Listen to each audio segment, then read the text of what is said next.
Oh, you better do this. I've been preparing the whole day, setting up an intricate chain of just, okay.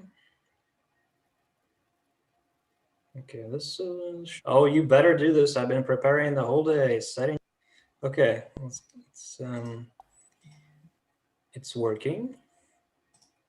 It's working on Facebook. Very nice. Yeah, well, we'll see. Cool. So where is the chat though? That's what I want to know. Comments, yes. Well, it's working on Facebook and YouTube, which is all that matters. So the only thing I wanted to find out, there should be like a live chat here somewhere. I'm still learning this stuff. But I guess it's all good. What if I go to? Usually Zoom has a nice little chat feature. I really have good luck with Zoom and chat with my Yeah. students. Mm-hmm. They really chat it up in the chat section. They Mm-hmm. feel really comfortable talking there. Right, but they all go through Zoom, right? Yeah. Oh, nice. Well, this is working out pretty well. I like it. Okay, so now let's move on. Is live now. I just want to see if there's like a separate chat screen with the, I don't know. But there should be some comments and stuff while people join. What about, oh, it's working on VK too. Oh, that's sick. Join. That's perfect. What about, oh, it's working on VK. Okay, shut up me. Success. This is totally, finally, it's working. Everything's working. Okay, so let's get started. I am super duper happy. Please, Tracy, can you introduce yourself to everyone? Sure. My name is Tracey Bush, and I teach history at Ferris State University. I teach a wide variety of history. I teach women's history, Russian history, U.S. history, and world history. Mm-hmm. Okay, awesome. So I wonder if I'm still learning. It doesn't matter. Okay, so let's get started on the presentation. So my name is Mark. I am in charge of the Arhangelsk Speakers Association. I also have my language center. And I do a lot of other stuff, but mostly has to do with international relations. So today we're going to learn a little bit more about the United States. Okay, so let me start it up from the beginning. Okay, and people are just going to join in as we're kind of going through this stuff and ask questions, and I'll read them too. You can pick out the ones that you like, and we can do it. Okay, so here we go. Okay, just give me a little bit of time to translate. Okay. Sure. Okay. Awesome. As I mentioned before, my name is Tracey Bush, and I grew up in a small town in Ohio. So not unlike people who grow up in a small town around Arkhangelsk. Okay. I was Can I just, да. То есть меня зовут Трейси Буш, я выросла в небольшом городке в штате Огайо, так же, как и многие из вас. Okay. Then I went to college in New York State. And when I was there, it was not too long after the Chernobyl disaster. So there was a lot of interest in what was happening in the Soviet Union. So I decided to learn Russian. То есть потом я поступила в колледж в Нью-Йорке, и это было прямо когда совершилась авария в Чернобыле, и очень многие интересовались вообще, что происходит в Советском Союзе. Вот, и поэтому я решила выучиться русскому языку. Okay. And then I had a chance to go to Russia, to the Soviet Union in 1990, it was the last year of the Soviet Union, although we did not know that at that time. And I lived in an общежитие with other international students in Moscow. Ага, то есть потом у меня был шанс прилететь в Советский Союз, это был 1990 год, последний год, когда Советский Союз еще существовал, и мы жили в общежитии в педагогическом институте в Москве. I also had not a seminar, but I had a summer course. It could be the same institute, it could be, but anyway, we can talk about it later. Please go on. And so I graduated from college. I decided that I wanted to make learning about Russia and the Soviet period my life's work. So I went back on a research scholar grant, and I lived in St. Petersburg from 1991 to 1992. And I researched all over Russia the teaching, and actually in Ukraine as well, in Latvia, the teaching of history in the schools. Мгм. То есть потом я стала исследовать историю. How did it go again? The history of teaching, right? Yes, basically went into the classrooms and saw how teachers were handling the teaching of history after the collapse of the Soviet Union. Окей, да. То есть профессор Трейси, она смотрела, то есть заходила в разные школы и смотрела, как учителя преподают историю после того, как Советский Союз прекратил существовать. Мгм. And then I came back to the US and I married my sweetheart from Vassar College, who's from a Мгм. small town in New York. And Мгм. I started my PhD at Georgetown University. Мгм. Да, и после этого я вернулась в США, я женилась и начала работать над своей докторской программой в университете Georgetown. Это очень крутой университет. Can you tell us just a little bit more about Georgetown? Because it's just a super amazing university. I mean, just any other details, how it was like, doing a PhD there or something. Georgetown was fantastic because you walk from one corner to the campus to the other, and you hear Mhm. so many different languages being spoken. It's just a Mhm. very international university and Mhm. top scholars. I went there to study with Richard Stites, who's probably the Soviet era scholar I respect the most, and so I was very lucky to study with him, Mhm. and it was just an amazing experience. Мгм. Окей. So, Georgetown — это один из топ-университетов США и очень международный университет, то есть там постоянно говорят на разных языках, там ты куда-то идешь, слышишь это, вот, и там, вот, так сказать, преподаются топ-профессора и исследователи вот, нашего века. Мгм. Okay, let me just check on this real quick. Everything's working. Mhm. Good. Facebook's working. Good. And YouTube's working too. Wow. Okay, we're getting used. Nice. Nice, nice, nice. All right. Let's continue on. Oh, and then I had the chance also while I was in Washington, D.C. I was there for about 13 years. And Mhm. I also facilitated partnerships between Russians and Americans in the highway sector. And Mhm. one of the Pabratimstva that we facilitated was between Maine and Arkhangelsk, and it was actually our most successful partnership. Мгм. Мгм. То есть также она участвовала в составлении партнерства, даже сейчас попытаюсь правильно перевести, то есть Американская ассоциация транспорта и дорог и русских дорожников, так сказать. Вот, это было самое удачное партнерство за это время. Technology working. And Okay. Ага, yeah.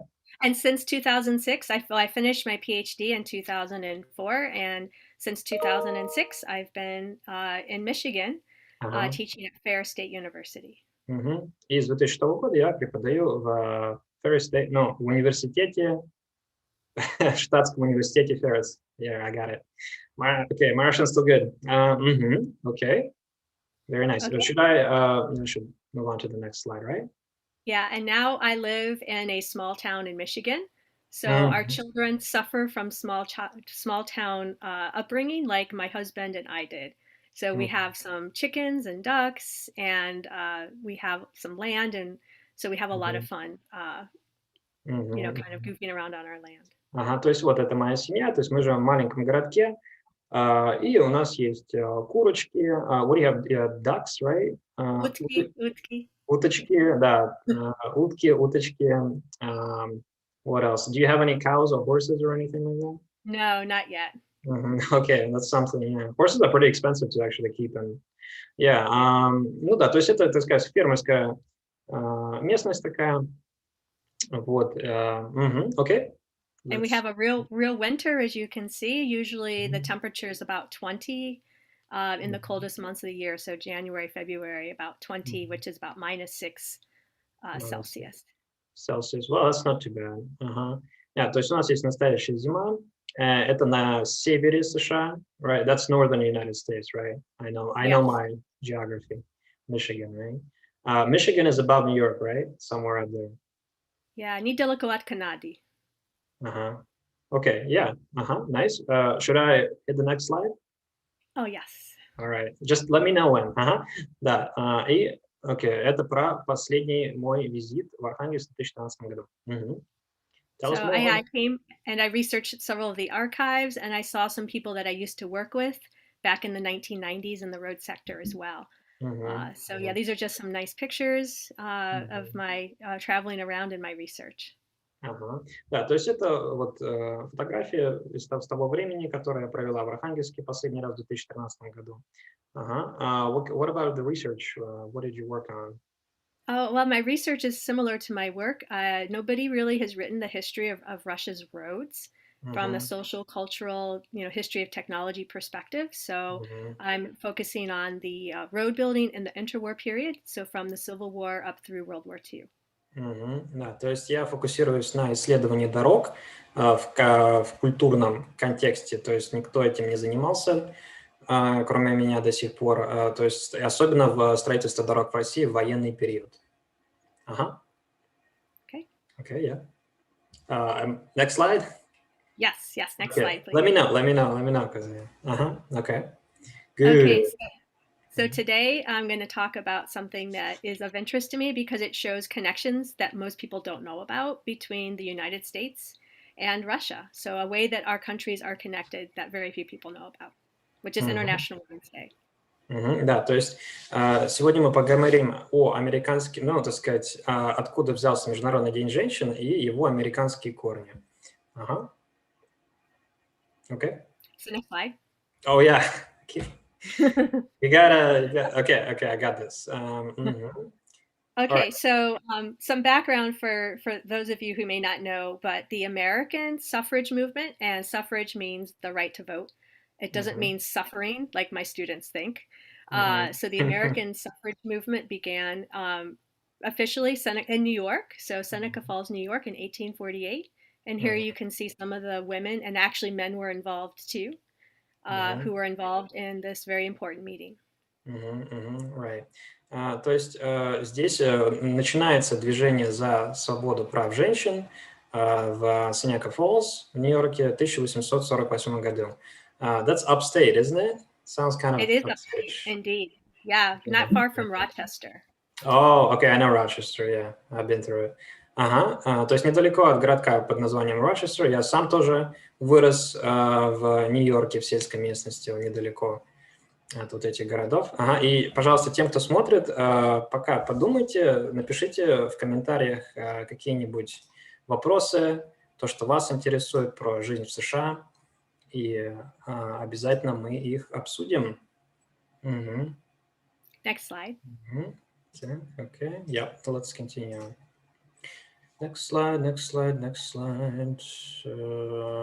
Animations, slideshow. From current slide. Okay. Okay, so the suffrage narrative, so the right to vote, was mostly a middle class, upper middle class movement. So the Mm-hmm. idea was really focused on equal. So citizenship was very key concept in the founding of the United States. The idea Mm-hmm. that you pay taxes, therefore you should have full rights. So Mm-hmm. the main idea was that if this is going to be a government by the people and for the people, then aren't women people too? And Mm-hmm. women pay taxes, so women should have citizenship.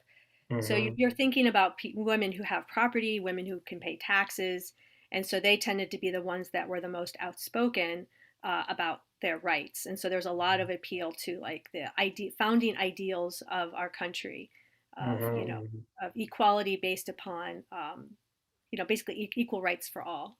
Mm-hmm. Да, то есть эм, главный спорный вопрос был в том, что женщины, как и мужчины, платят налоги, но женщины, ну, они также у них есть своя собственность, и они за все это платят. Налоги в США нужно платить много и часто, и за все. Вот, но у них не было таких же прав, как у мужчин. То есть поэтому это был таким очень острым вопросом в то время. Okay. Next slide. Yep, next slide. Yep. Next slide. I'm getting the hang of it. Okay. So this person, her name is Elizabeth Cady Stanton, and she wrote many of the documents produced Mhm. out of Seneca Falls. And she made a very clear connection to the Declaration of Independence. So she basically added women in there. So we hold these truths to be self-evident that all men and women are created equal, which was considered radical at the time because the idea of men was supposed to just mean, in many people's minds, just meant, people who were actually men. Yeah, let me ask a slightly ignorant question. Was men and women, was that originally in the Constitution or was it amended? No, it never was amended. This is actually from the Declaration of Independence. So it straight up says men and women there, yeah? So she did the radical thing of basically of adding women into those founding documents and saying, well, why not? If we believe in equality, then it should include women too. Okay, so, да, Елизавета Кейли Стэнтон была лидером движения за равенство прав женщин в США, вот, и она сделала такое радикальное, how do you say it in Russian, не движение, но она подчеркнула, что в Декларации независимости, да, там написано именно про мужчин и женщин, которые созданы равными. Да, в то время это было таким очень тоже спорным вопросом. Okay. Next slide. I got it. Yeah. Yeah. Okay, and also, so there was the idea of citizenship rights, but also the focus on what women did specifically during the 19th century, which was always involved in raising the next generation. So another prong of the movement was women should get the respect they deserve because they raise the next generation of citizens. So you can see a lot of the imagery here, and it's all maybe middle class, upper middle class. These were not working class women because working class women would have to be, outside of the home. So these were the women who stayed home, and they were also very articulate about needing to have, because of their high responsibility, that they should also have rights as well. Да, то есть так, это, and this was a Republican stance on it, right? Not the Democrat stance. Yeah, republic, the idea of a republic, based upon citizenship, that everyone has citizen rights and responsibilities was another important part. So basically all the founding ideals of our country were appropriated by women to say, okay, why not us? Да, то есть это то есть республиканская точка зрения про материнство, и это точка зрения в основном женщин среднего или высоко-среднего, так сказать, класса. Вот. То, что женщины, так сказать, как это по-русски будет, следующее, то есть у них есть большая ответственность, то есть вырастет следующее поколение, и поэтому, естественно, у них должны быть такие же права, как и у мужчин. Вот. А женщины более низкого класса, они в основном работали там в полях, и были вне дома. То есть это касалось в основном женщин, которые были среднего класса и дома сидели и выращивали следующее поколение. Okay, yeah, great. Good. Next. Yes. Good. There was an exception though, and it's very interesting that she was an immigrant from England. She came to Massachusetts first and then moved to Michigan, and she was a suffrage leader, but also from the working class herself. And her name is Anna Howard Shaw, and she became the president of the National American Woman Suffrage Association for more than 10 years. So it's rather remarkable that she was able to achieve a leadership position. And you can see she's really focusing on women and how much they're being paid. Да, то есть Анна Гавард Шо, может быть, так будет это по-русски звучать, тоже из Мичигана, так как и профессор Буш, да, она была президентом Национальной американской ассоциации за равенство прав женщин с 1904 по, примерно 10 лет. Вот. Это тоже удивительно, и она именно боролась за то, сколько женщинам платят, потому что женщинам до сих пор платят меньше, чем мужчинам, в некоторых, так сказать, местах. But I just mentioned in Russian that are women still being paid less in some cases? Because I'm pretty sure that's still like really prevalent. It's probably the most как острый, you could say, вопрос сейчас. Да, то есть до сих пор женщинам платят меньше во всем мире. Yeah. Absolutely. And she ruffled some feathers because she needed to be paid. A lot of the suffrage leaders, because they had their own money from their families, did not require a salary, and she needed a salary. So that created some problems within the suffrage movement that Мгм. she needed that money Мгм. Мгм. Да, то есть, so most leaders actually had like family money, so they could do this political stuff without any kind of issues, right? without Uh, any salary, but she needed a that's salary. Ага, yeah, то есть, I'm just translating, да, то есть большинство вот этих лидеров движения за независимость женщин, у них были семейные, так сказать, деньги, то есть им не нужна была зарплата, а не конкретно она была нужна, потому что ей нужно было на что-то жить, у нее не было этих семейных денег. Вот, и поэтому это тоже был острый вопрос. Ага, окей. Yep. So next slide. Next slide, all right. Okay. Okay, so about the same time period, the International Women's Day, this is when it's born. And I wanted to say here too that I was not familiar with International Women's Day until I studied in Moscow in 1990, because I was Мгм, there in the spring and I thought, what is this holiday? And so this is a мгм, card that I have that I put up on the slide there. мгм, So мгм, it looked to me like Valentine's Day because you got мгм, presents, women got presents from men, chocolates and flowers and that sort of thing. But мгм, it wasn't until I returned home and researched it more that I realized that this Soviet holiday was actually originally an American working class holiday that мгм, goes all the way back to 1908. мгм. So 1908, when 15,000 women marched through New York City Yeah. demanding better pay and voting rights. So they also wanted to vote, but they were also focused on getting paid, and Мгм. women then were only paid half as much as men. Yeah, which is crazy. Мгм. Окей, да, то есть у меня был опыт, что когда я была в Москве в 1990 году, я видела вот такую вот открытку, которая у нас сейчас на экране, вот, и сначала я думаю, you thought it was a Valentine's Day card, right? Is that what you said? Right. Да, то есть я думаю, что это какая-то валентинка. Вот, а оказывается, это 8 марта, то есть это м, большинство американцев не знают, что этот праздник советский, да, у него корни именно в США исходные. Мгм. Окей? So И yes, потом, I'm sorry, just let me finish up. Да, и потом мне okay, нужно было sure. самой, да, мне нужно было самой проводить исследования. Вот, and you said in 1908 it was the first protest that happened, Yes, is that right? yes, Ага, yes. окей, да. Это был первый протест был в 1908 году, когда 15 тысяч женщин ам, пошли через город Нью-Йорк, да, потому что им платили половину зарплаты, которые получают мужчины, вот, право голосовать, право меньше работать. Мгм. И потом в 1909 году социальная партия США Ам, первым создала Национальный день женщин, который был, который праздновали по всем Соединенным Штатам 28 февраля. Okay, I'm done. Next slide. Or did you want to say something else? Oh yeah, these were the socialists, and this was probably the peak of the socialist movement in the United States. Was the early Мгм. 20th century. То есть вот где этот праздник начался, да, то есть в США в 1908-1909 году, тоже, то есть это именно социалистическая партия США его первый раз провозгласила, можно сказать. Ага, окей. Yep. So next slide. Yep. So this is when it becomes international, which was 1910. There was an international conference of working women held in Copenhagen, Мгм. right? Я. And Clara Zetkin was actually the one who introduced the idea of an International Women's Day.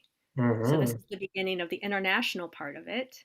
Мгм. And there were 17 women from 17 countries, so over 100 women, and they represented unions, so профсоюзы, socialist Мгм. parties, Yeah. working women's clubs, and 3 women who'd just been elected to the Finnish parliament because Finland was the first country to allow women equal voting rights. Мгм. Мгм. Окей. То есть в 1910 году этот праздник стал международным. Вот, это была в 1910 году была вторая международная конференция рабочих женщин в Копенгагене. Вот, и женщина по имени Клара Зеткин эту идею представила вот, как Международный день женщин, да, и где-то около 100 женщин этот праздник поддержали, потому что они были из разных социальных social parties, I forget the Russian word, социальных, I forget. Socialist, maybe socialist. Партии, I got it. Партии, социальных партий, вот, и так далее, да, вот. И Международный день женщин праздновался последнее воскресенье февраля до 1913 года. Boom. Okay, and we're moving Yeah, on. and Clara Zetkin actually died in Arkhangelsk. No way, are you serious? И вот эта женщина умерла в Архангельске. Это вообще такая интересная связь. Wow. How did that happen? Do you know? Well, she was a member of the Reichstag until 1933. When Hitler came to power, and then she had to leave Germany, right, because the Nazis were persecuting the communists. She represented the Communist Party, so she probably had to leave Germany to be safe, right? So she came to the Soviet Union. Right. Still looking for questions, guys. Please give me some questions that we can work with later on. Okay. So we got about 20 people, which is pretty cool. All right. Let's continue animation. Slideshow. From current slide. Okay. Very interesting. Okay. And so 1913 is when it becomes a Russian holiday, or not necessarily a holiday, but it was basically noted. It started, so here it becomes more of an anti-war movement, a movement for peace. So there was the drums of war were beating, and it looked like the Russians were going to become a part of, of course, World War I, which did happen. Yeah. So they observed, the women of Russia observed International Women's Day for the first time in 1913, 1914 time period. So as a part of the so it had an anti-war aspect to it as well. So working women, anti-war, socialism were all kind of core ideas there. And also feminism. So feminism, communism, or socialism, and then a peace movement as well. So, and it wasn't just in Russia, it also spread across Europe too, this peace movement against the war. То есть это все, этот праздник также был связан с феминизмом, с движением, с мировым, мир and peace, мировым движением, которое было направлено на мир, потому что говорила, when did World War I start? Did it start in 1914? Yeah, that's what I'm saying. То есть движение за мир против, то есть за феминизм, антивоенное движение за мир, то есть этот праздник был также, вот его корни туда все уходят.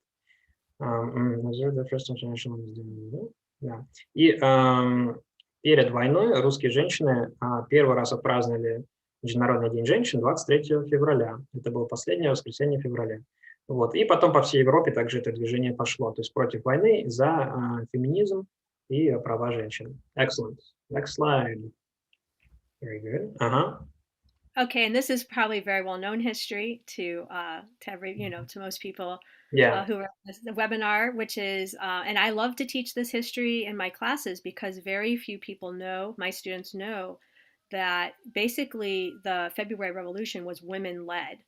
And I like to make the comparison to the French Revolution, right? And the March on Versailles. So it has echoes, right, of the French Revolution. And so, and at this point too, of course, the war had been raging for 3 years, and many of the St. Petersburg women, had lost husbands, brothers, sons for a war. 2 million dead. And they didn't know quite why this war was being fought, right? Because it was an alliance system that most people did not understand. So not only were they losing their male family members, they were also working, terribly long hours, and they had no food. The stores were empty of food.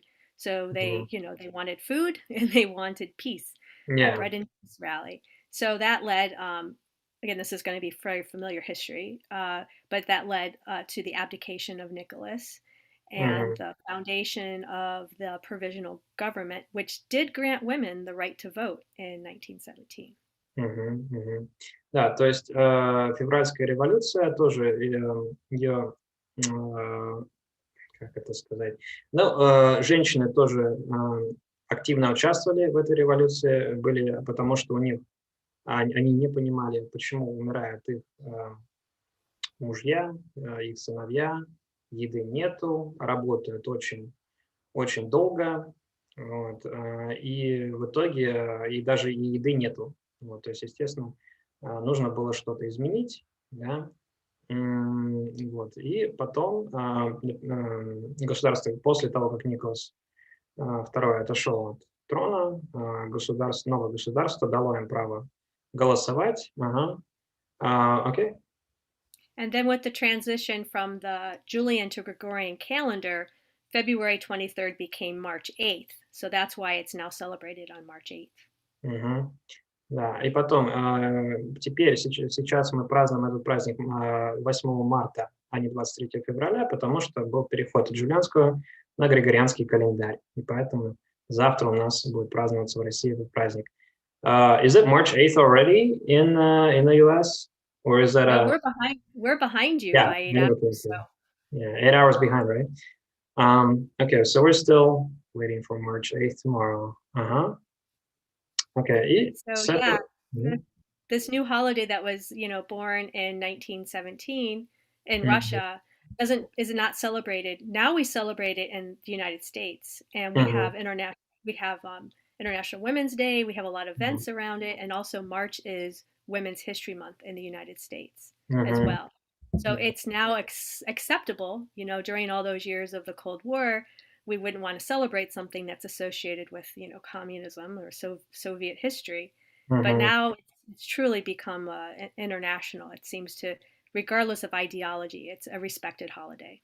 То есть ранее, может быть, США не хотели бы праздновать этот праздник, так как у него есть советские корни, но теперь это уже всем известный международный праздник, который празднуется и в США, и по всему миру. То есть, okay. Okay, so next slide. Next slide, all right.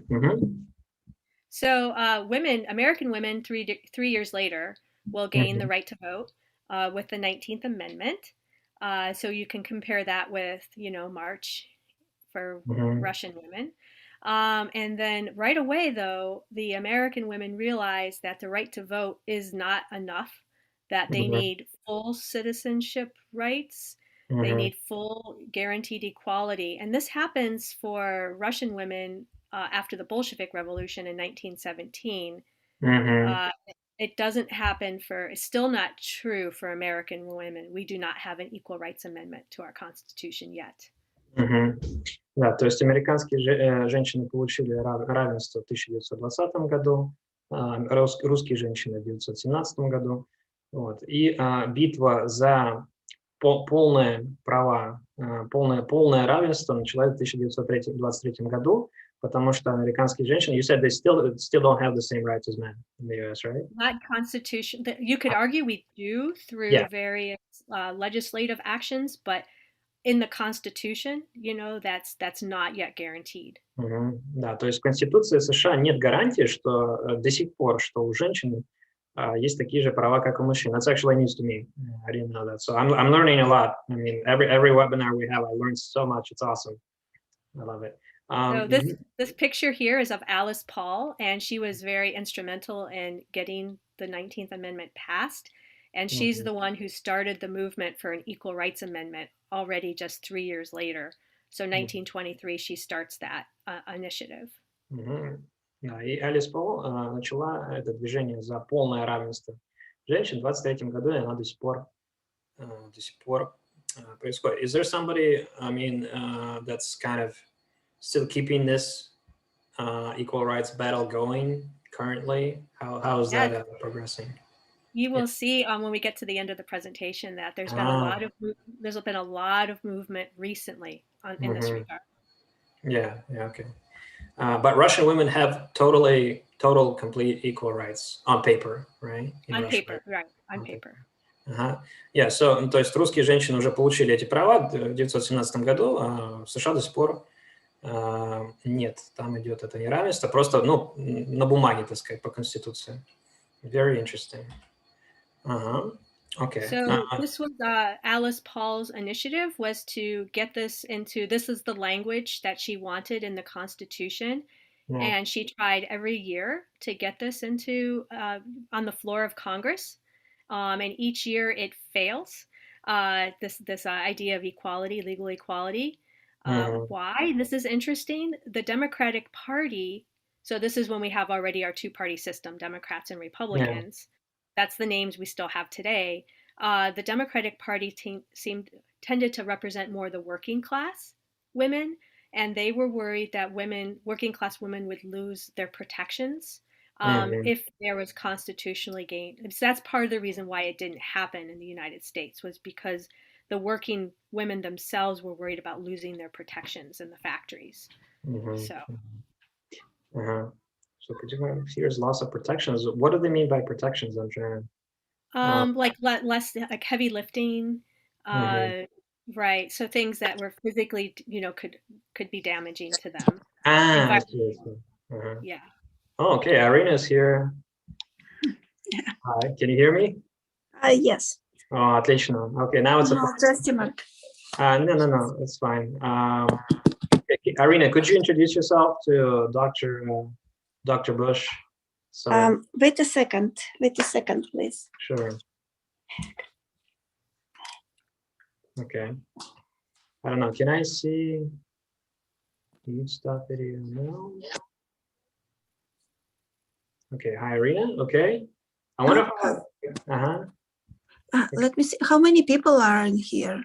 No, I don't know. Across 3 platforms, I think around 20-ish, something like Yeah, that. 3 of us only.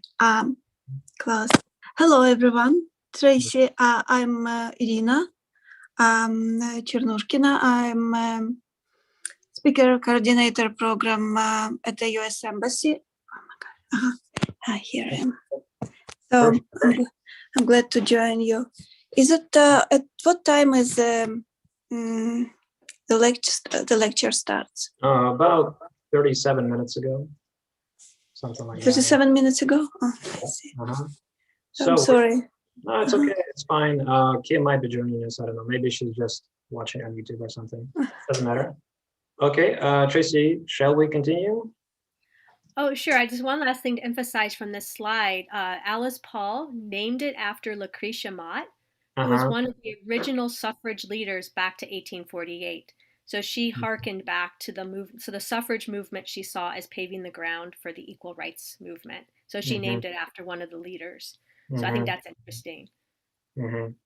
Yeah, то есть в 2 словах каждый год выдвигается новый amendment. Ирина, как перевести amendment на русский? Наконец-то у меня есть помощь. Это новый закон, ну, добавка к Конституции, можно сказать, да? Что у мужчин и женщин должны быть полноправное равенство. Вот, и в каждом году это не проходит в Конгрессе, потому что демократическая партия боится, что, возможно, будет принесен ущерб там, корпорациям, которые связаны с ними и так далее, потому что там, может быть, женщины что-то там поднимут тяжелое, что-то там испортят. В общем, такие вот дела. Okay. Anything else, or are we moving on? Oh, you can move on, yeah. All right, cool. Yeah. Good. Okay, I'm ready. So a new effort was made after Alice Paul failed and she passed away. Well, actually, she passed away a little later, but this became next. The next group of people who carried the flag would call this the Alice Paul Amendment. So named after her, since she tried so hard for so many years and failed. But this became a huge movement in the 1970s and it got the support of the Democratic and Republican Party. So there was lots of women in the streets again, so similar to the suffrage movement at the end. And a lot of, because of the civil rights movement and then the women's rights movement, it looked like it was finally going to become a part of the U.S. Constitution. And this is the language that they developed. Right here, you can see. То есть вот опять же с 43 по 72 год было опять снова движение сделать мужчин и женщин полностью равноправными по Конституции, потому что в то же время шло движение за полноправенство афроамериканцев в США. Вот, и действительно люди думали, что наконец это произойдет. То есть amendment — это поправка Конституции, вот, и все думали, что наконец-то все будут равны хотя бы на бумаге по Конституции. Вот, ага, and then what happened? Next slide. Next slide, the next slide happened. Okay. Okay, so there had to be, 2/3 of the states had to ratify the amendment for it to become law. And so you can see here all the states that ratified it very early on and very quickly. In 1 year after it's proposed to Congress, and can go out to the states, it's very, very successful. And you can see that mostly it's the northern states, Northeast and West Coast, that tended to embrace it immediately. The southern states were a little slower and were concerned about the amendment. So there were still some obstacles, but it looked like it was going to pass very quickly. And you can see here some women in front of the White House campaigning for the amendment. Это очередное движение за права женщин в Конституции.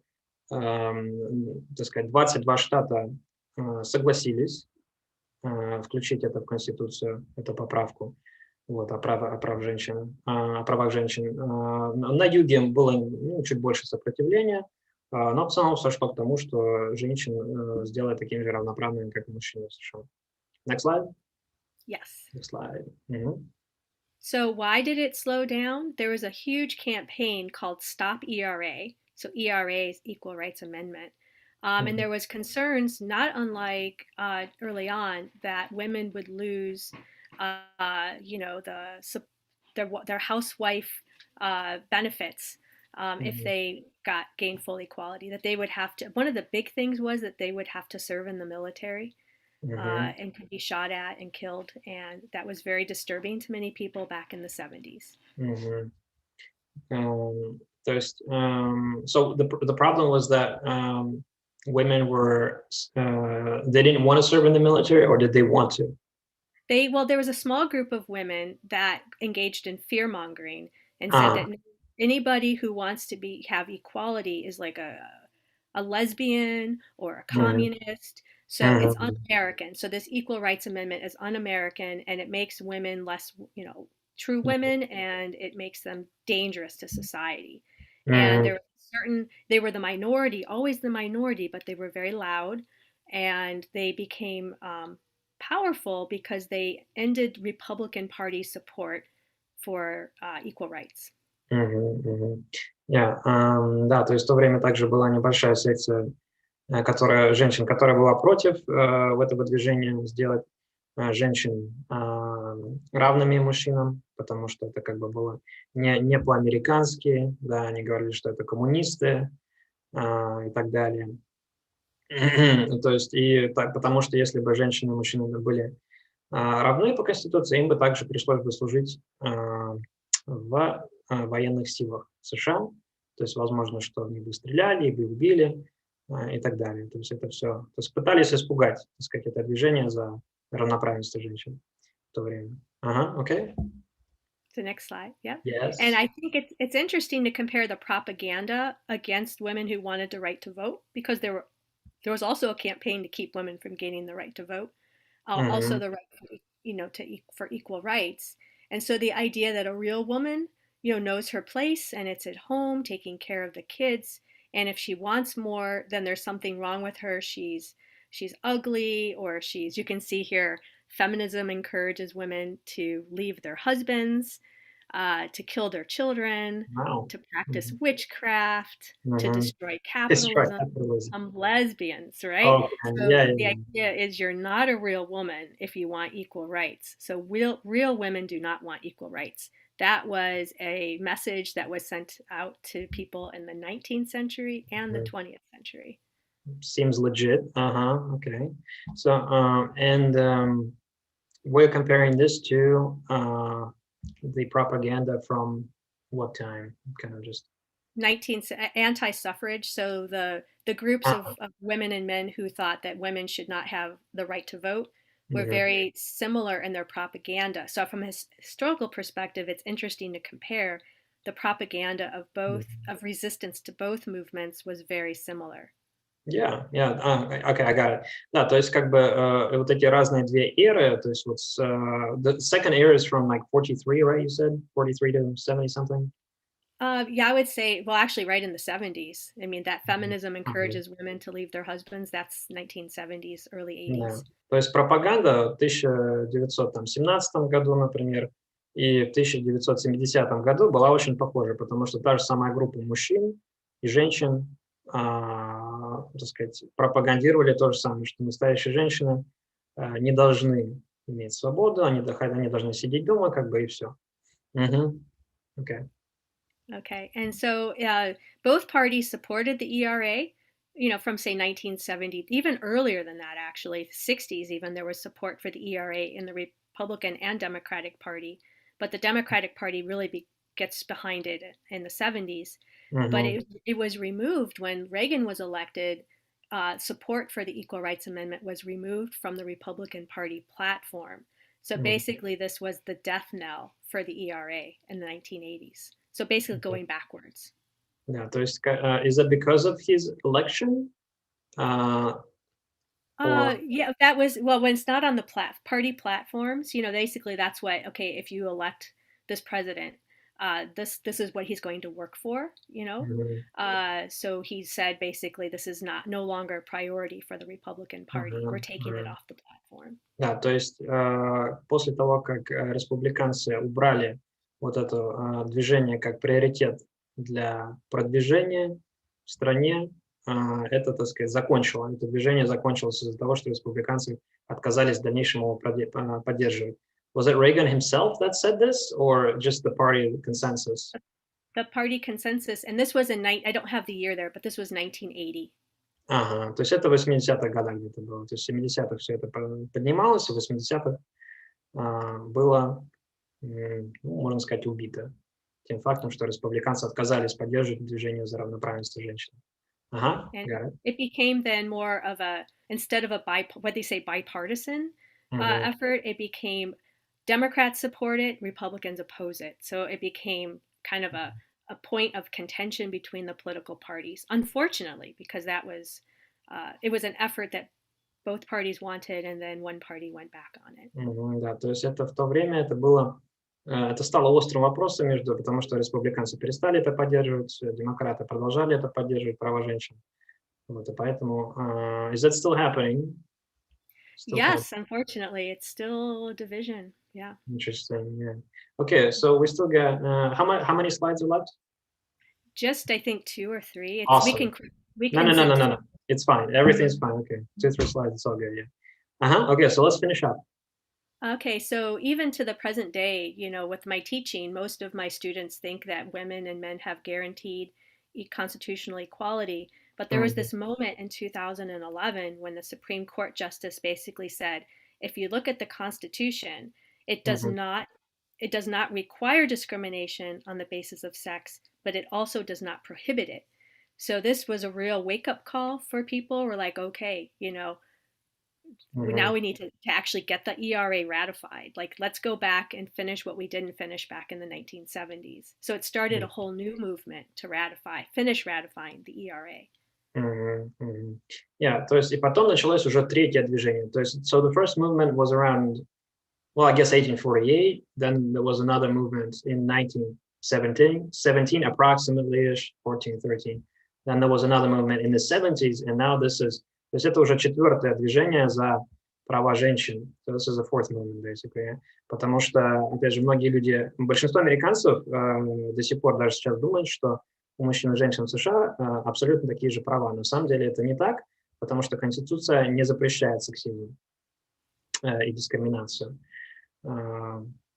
И поэтому в 2011 году снова началось движение за права женщин в США. Окей. Бум. So this shows the results of those efforts. It was ratified by 2017 by Nevada, Illinois 2018, and Virginia 2020. So now enough states, you can see 38 there is on the sign. So 38 out of 50 had to ratify it. Yeah. And Virginia became the 38th. Oops. Uh-huh. So interesting, right? So 38 states ratified it, no? Yes, in 2020. in 2020. То есть 38 штатов за равноправенство женщин на данный момент в 2021 году. I can't see it. Where is the 38? On the VA, if you look at the purple sign, it says VA. Okay, yeah. No, I see. It's right there. 38 штатов за равноправенство мужчин и женщин по Конституции. Good, okay. But there was a 10-year limit that they had to ratify by 1982. So a lot of people say, well, it's too late. So right after Virginia ratified, the House of Representatives, which was dominated then by Democrats, said we're going to lift the deadline on the ERA. That was February 13th, 2020. Interesting. No, то есть, what was this deadline? I mean, when? Why does it exist? Well, when they wrote the proposal, they had to extend it once because of the Stop ERA movement. So they extended it, but then they didn't extend it again. So the debate is, the legal constitutional debate is there a statute of limitations? Is there a limit on how long you can take to ratify an amendment to the Constitution? And that is being debated. Okay, yeah, now I get it, yeah. То есть они, как бы им нужно было постоянно расширять сроки, так как они начали этот процесс в 1982 году, и дедлайн был до 13 февраля 2020 года. Okay, so where are they at now with this whole process? Well, it's, 2020, February 13th, that's when it passed the House. So now, Democrats have a very narrow majority due to Kamala Harris in the Senate. So maybe it'll happen. We'll see. So it passed in the Senate, right? In the House. In the House. Yeah. I don't know what the House is in Russian. Like, it's not Dom. I know, like Duma? House is это наша Госдума. Дума. Представителей. А Сенат это Сенат. То есть это палата представителей. Как бы аналог нашей Государственной Думы. Первый этап голосования. Потом Сенат, потом подписывает президент. Вот. Ага. Спасибо большое, Ирина. То есть получается, что сначала в Думе то есть это в США, в Думе это прошло, and then it moves on to Congress, right? To Senate. To Senate, okay. And then, да, потом это в Сенате. Okay, and then I'm trying to remember my high school civics class, but it's only partially working out. And then so it goes from the House to the Senate, then to Congress, or am I getting then to as Irina said, to the president to sign into law. Okay, all right, I give up. Okay, yeah. Okay, да, то есть. Ирина была права. Ирина да. Вы говорите по-русски. Ну, в России же как-то Конституцию пытались подогнать под США, я так полагаю. Демократия, все дела. Okay, right. And this is the last slide, right? Yeah, this is the big question. Why is it taking so long? It took 72 years for women to gain the right to vote, almost 100 years to gain the Equal Rights Amendment.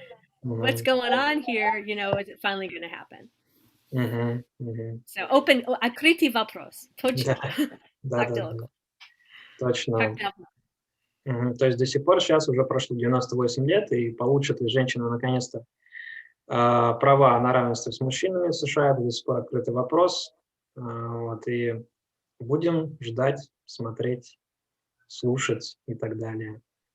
Very interesting, man. I learned so much. I also thought that like men and women in the US have the same rights, but I guess again, awesome. Thank you very much for the presentation. This was super insightful.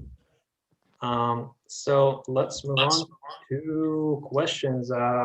Let me take a look. I'm supposed to have like a second computer so I can look over at the chats and stuff. May I ask a question? As of now, there are 38 states are signed by law the women equality. Is it possible to if, for example, this law will be signed by House of Representatives, then by Senate, then by President. Is it necessary to wait and it will become a national law? Is it necessary to wait for the rest of 12 states to ratify this amendment? No, we only need 38. Only 38. 38. Окей, interesting. Как мы это, Ирина, вы можете на русский это перевести? Я сейчас это... Ну, я спросила, что вот если они подпишут если, например, этот закон подпишут на государственном уровне, нужно ли будет остальным штатам, вот этим оставшимся 12, нужно ли им будет как бы ратифицировать эту поправку? Или они уже могут, или как бы в этих штатах будет соблюдаться, это уже будет выполняться требования, как принятое на национальном уровне? А она сказала, что нет, только в 38. Спасибо. Okay, we got more questions. Let me just take a look here. The thing about the 23rd of February, and it's much been essentially the same observation is somehow amusing. Are there any days in American culture that are associated with women on a national level? Any other days besides National Women's Day? Excellent question. Well, Valentine's Day is for men and women, right? Yeah. But usually the women get the chocolates and the flowers. Not bad. Yeah. And then also Mother's Day in May. Right. So you can see International Women's Day, because I know International Women's Day, oftentimes there's the idea of offering gratitude to your grandmother, your mother who fought for you, right? Yeah. So there's kind of it's kind of a combination of Valentine's Day and Mother's Day. Right. Okay, nice. Rachel says, thank you very much, Dr. Bush. Very interesting. Hopefully you can see it on your screen. She's also another one of our speakers. What about, Daniela's asking, do you have a day off tomorrow? Oh, no. No. No. So much for women's rights, huh? Right. That sucks. More questions. But are you going to celebrate tomorrow? I mean, somehow? Some way? I have to give a talk, actually, to the Ferris Women's Network at my university. They want me to give a talk similar to this. Right. So I get to educate more. Okay, that's cool. Let's see. Okay, we have another question. Were men in the USA... were there men in the US during that period that were fighting for women's rights? So maybe like men's organizations that were trying to help the women's movement. Absolutely, there were men who were fighting for women to gain the right to vote in the 19th century, and certainly many male allies and supporters in the 1970s, and still to this day. Also, my husband went with me and my daughters to the Women's March in 2017. And again in 2019, and again we had a women's march in 2020 in Big Rapids. So yeah, many husbands and sons, brothers are also very supportive of this, and most Americans want and believe that there should be an equal rights amendment. So it's somewhat crazy that most Americans want it and believe in equal rights, but it's still not the law of the land. Yeah, I mean, you got to do something, wanting it is one thing. Another person's asking, why am I translating if she knows Russian? Do you know Russian? How good is your Russian? Много забыла. Можно... Мало практика. Ну вот. Давно Можно... не было возможность практиковать. То есть можно попрактиковаться тогда. Окей, let's see. Гарна, какой именно момент Конституции говорит о неравенстве женщин? So she's asking, where exactly does it say in the Constitution that women don't have equal rights? Well, it doesn't say that they don't, but as Scalia said, who's a Supreme Court Justice, Antonin Scalia, he said that although the Constitution doesn't say that women can be discriminated against, it doesn't say that they can't be discriminated against. Right. So in other words, there's no constitutional guarantee against discrimination of women. And so when he said that in 2011, a lot of people woke up and said, okay, maybe it's time to really make the ERA. Maybe for a while they thought maybe it's not necessary. And then when Scalia said that, Antonin Scalia, they realized that, okay, maybe we should finish the push and try for this equality. So it kind of fell off people's radar screens. People stopped thinking about it or worrying about it because there are a lot of laws that protect women, and try to, guarantee, basically protect women against discrimination, equal pay, equal, especially for equal pay. But it's not constitutionally guaranteed. So maybe women's rights people who fight for women's rights thought it wasn't necessary. Да, то есть в двух словах в Конституции не говорится, что у женщин неравные права, но там как бы, то есть нету конкретного пункта, где у женщин точно равные права. Такого там нет. I gotta go back to the Zoom meeting. I'm still wrestling with it. Да, то есть как бы поэтому нужен отдельный пункт в Конституции США, который говорит о том, что у женщин такие же права, как у мужчин. То есть там как бы дискриминация не запрещается. Вот в чем вопрос. Так, у нас еще есть вопросы. We got a couple more questions, so we can almost wrap this up.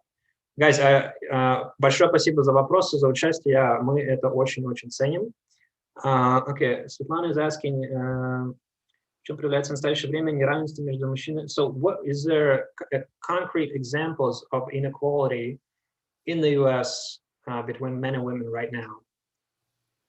Well, as you mentioned before, Mark, there's still not equal pay between men and women. Yeah. То есть в основном это отражается в зарплатах мужчин и женщин в США. Do you have any like really concrete examples like from specific companies that do this? Well, there's the Lilly Ledbetter Act, which was passed during Obama's presidency, where a woman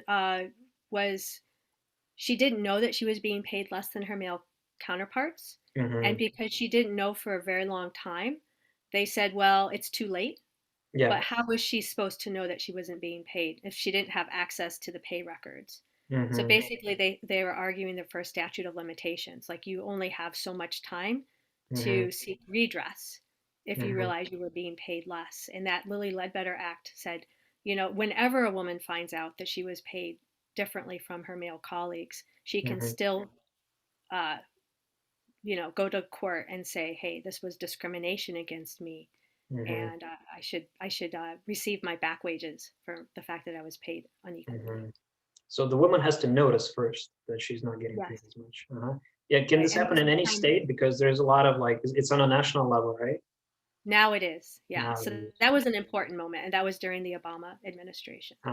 Да, то есть на данный момент, если женщина замечает, что, оказывается, ей платят меньше, чем мужчинам, то тогда она может засудить своего так сказать, босса, свою организацию, там, где она работает, и получить обратно те деньги, которые они должны были ей выплатить за все время, пока она там работала. Но она должна это заметить. Это работает на национальном уровне. And I think I have just one more. Разная заработная плата. Yeah, that's basically it. So I think we got it. Very nice. Irina, do you have anything to add in conclusion to this webinar, which turned out fantastic? I'm really happy, by the way. Anything? I don't know if she's here. I think she is. But anyway, I think we can wrap this up. Thank you so much, Tracy. I really appreciate you coming over. And again, we get pretty similar results to AMC. We get about 15 to 20 people watch live, but then we have a lot more people watch this stuff as time goes on. We got 600, almost 700 views on the first webinar I had. So it's really good. It does have a lasting effect. So awesome. I really hope we get to have more of these webinars, but it would be even better for you to actually come here. So hopefully by the end of April, things get figured out with this whole COVID thing, and you can come back to Arhangelsk, meet your old friends, meet some new friends, see some new places, and I'm always down for more webinars. I'm super happy. Again, thank you for your time so much. I learned so much, and let's keep in touch.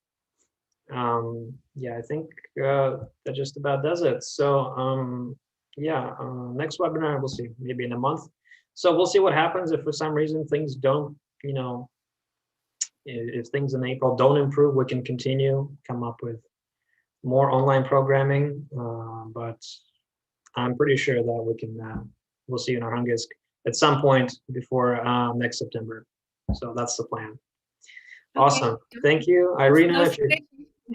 Что? What? До встречи. До встречи, да, до свидания. Okay, Irina, bye. Thank you for joining us. I don't know if you can hear us. Anyway, so thank you, and everyone keep in touch. Stay safe, stay healthy. All right. What is Пока. Пока-пока. Awesome. До свидания. Yeah.